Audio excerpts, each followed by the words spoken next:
the roles were not coming as you had hoped that they would. There are times in a career when the phone stops ringing for whatever reason. Welcome to MsMojo, and today we're diving into some of the most shocking instances of actors putting their careers behind them.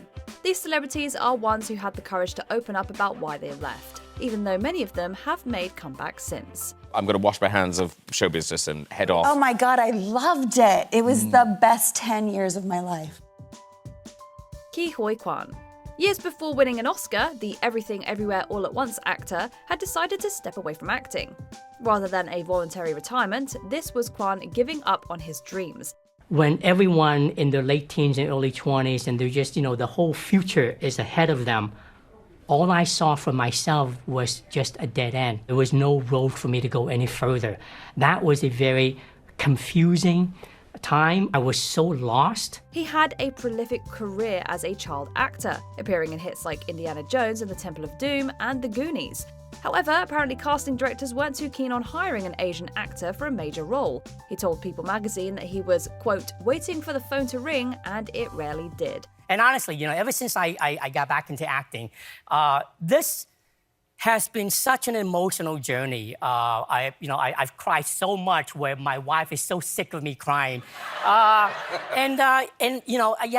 so grateful that, everybody, I thought everybody had forgotten about me. So he went to college and explored other jobs like directing and coordinating stunts.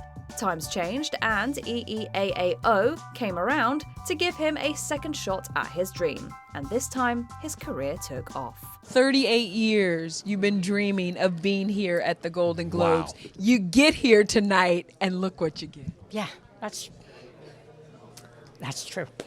38 years. It feels incredible. I can't believe I'm here. Daniel Kaluuya. We have Jordan Peele to thank for bringing this gem of an actor back into the industry after he had all but left. In an interview with Essence, Daniel Kaluuya revealed that he was ready to pack up and leave showbiz when Peele asked him to lead Get Out. Daniel starred in Black Mirror in 2011, but after that, he wasn't booking any gigs, and he said, I stopped acting for like a year and a half. I checked out because I was just like, this isn't working, bruv.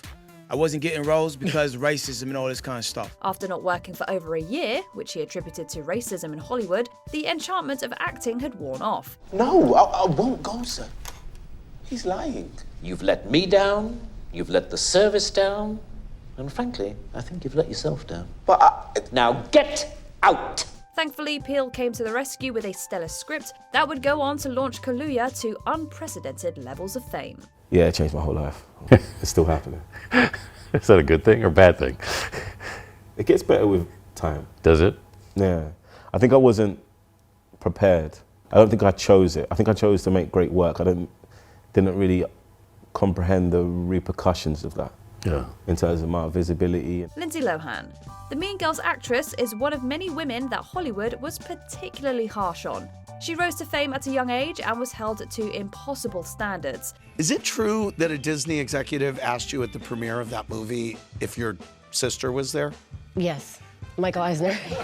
Michael Eisner asked you that? Where's your twin? And I was like, and I was so young, I don't even know how I thought to say this, but I'll never forget what I said. I said, well, you should have paid me double because I don't have one. So, when she did not live up to those expectations, the media was quick to turn on her.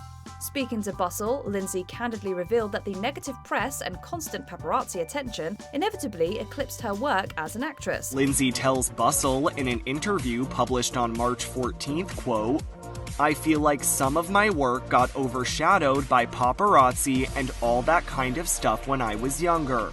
And that's kind of annoying. I wish that part didn't happen. She realized that the only way to escape the critical headlines was to move away from the spotlight, and so she shifted to Dubai, leaving her career behind. Fortunately, it was only a temporary hiatus as she returned to our screens with Netflix's Falling for Christmas, and has since been taking on more projects. Vice President of Atmosphere? You just did that to take care of me. Well, maybe a little, but And I love you for it, and I'll always be your daughter. I need to find my own way. Frankie Muniz. Sometimes you can have it all and still choose to walk away. This was the case with Malcolm in the Middle star Frankie Muniz, who left acting at the peak of his career. During those apparent glory days, he suffered multiple concussions, leading to memory issues. Do you really not remember going to Australia at all?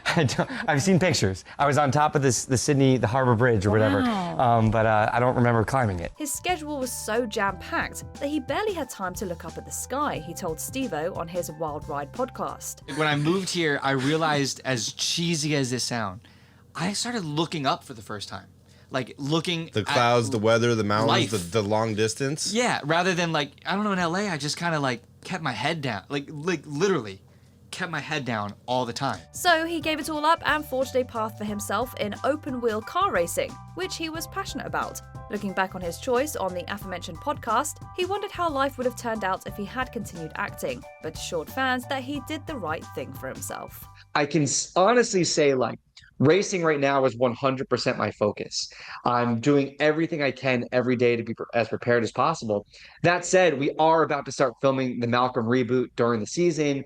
I have a 3-year-old, I have a wife, I'm building a house, and I'm trying to figure out that balance. Brendan Fraser.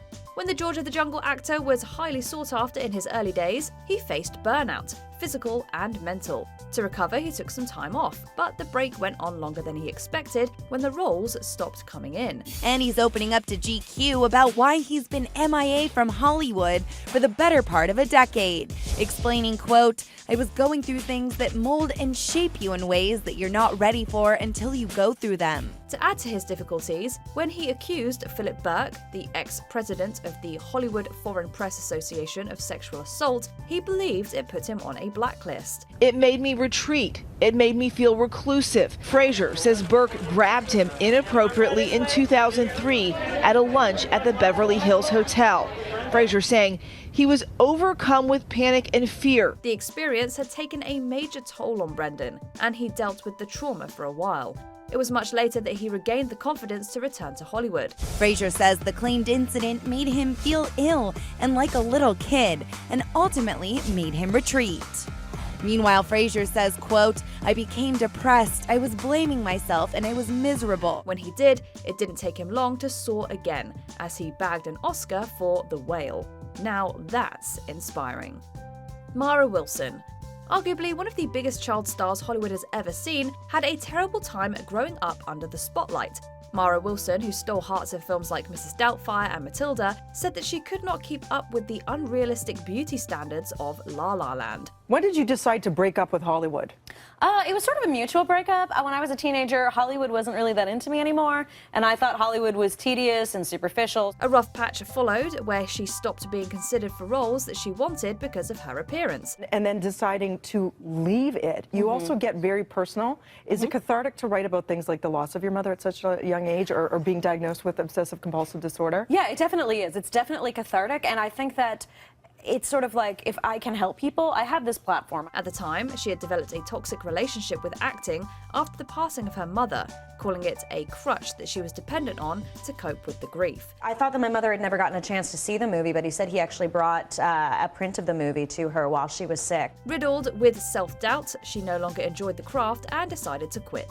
These days, she's a writer, an occasional theatre and voice actor, and a prolific audiobook narrator. Not only where am I now, but where are you going? And you said you want to keep on writing. And I want to keep on writing. Cameron Diaz. The rom-com legend paused her acting career for her real-life romance. How fitting. I met my husband, you know, we started a family, all of those things that I didn't have time for before, and didn't actually not just not have the time for, but didn't have the space to make the decisions, the right decisions for me at the times to bring that in. Cameron Diaz, who married Benji Madden in 2015, felt compelled to take a step back from her thriving career to focus on her loved ones. She described it as an act of reclamation of her life, something she said she had to do. For me, I just really wanted to make my life manageable by me. You know, like my routine in a day is literally what I can manage to do by myself. So no matter how lucrative an offer she received, Diaz didn't hesitate to turn it down.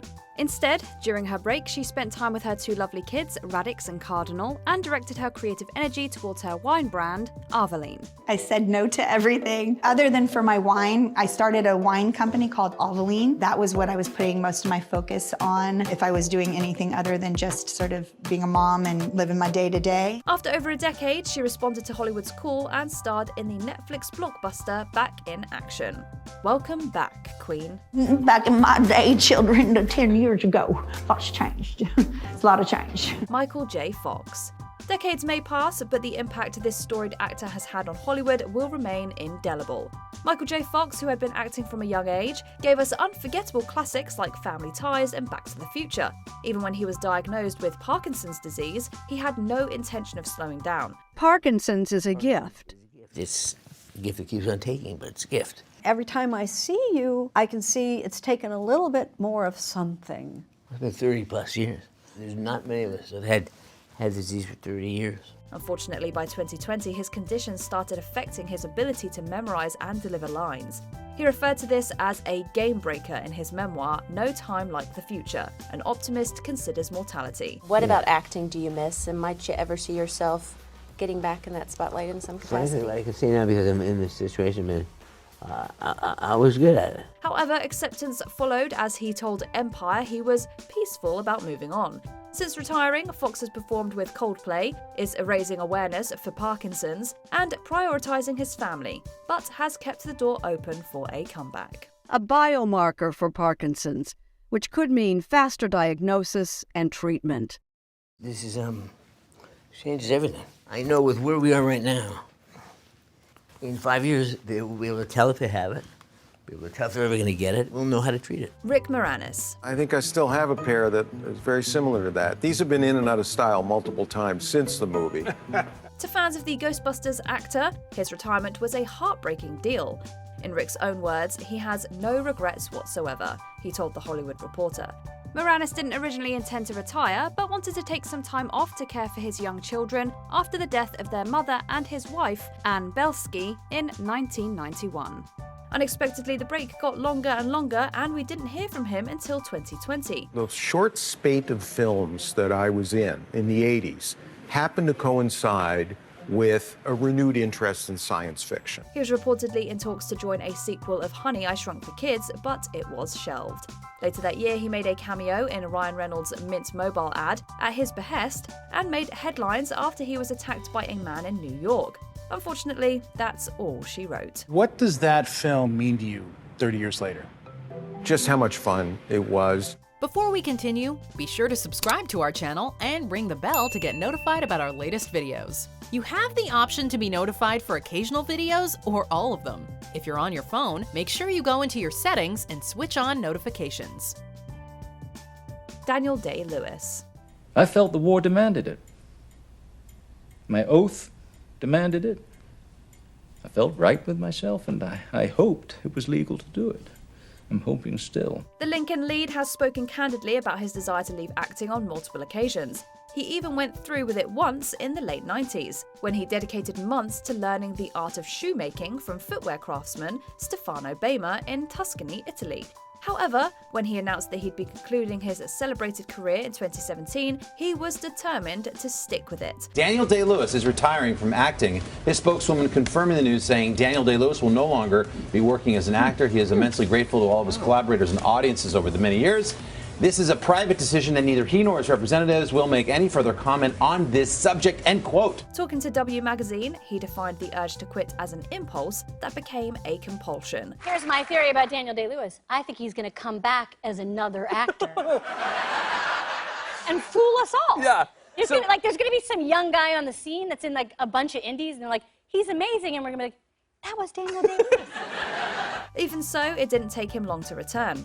After 7 years, it was revealed that Daniel had co-written a film with his son Ronan called Anemone, which he would star in under the younger Day-Lewis's direction. Nepotism discourse aside, a win is a win. Wow. That's crazy, right? Such a good actor. Hopefully, like boxing, he'll make a big comeback eventually. Which once retired actor had the best comeback? Tell us in the comments down below.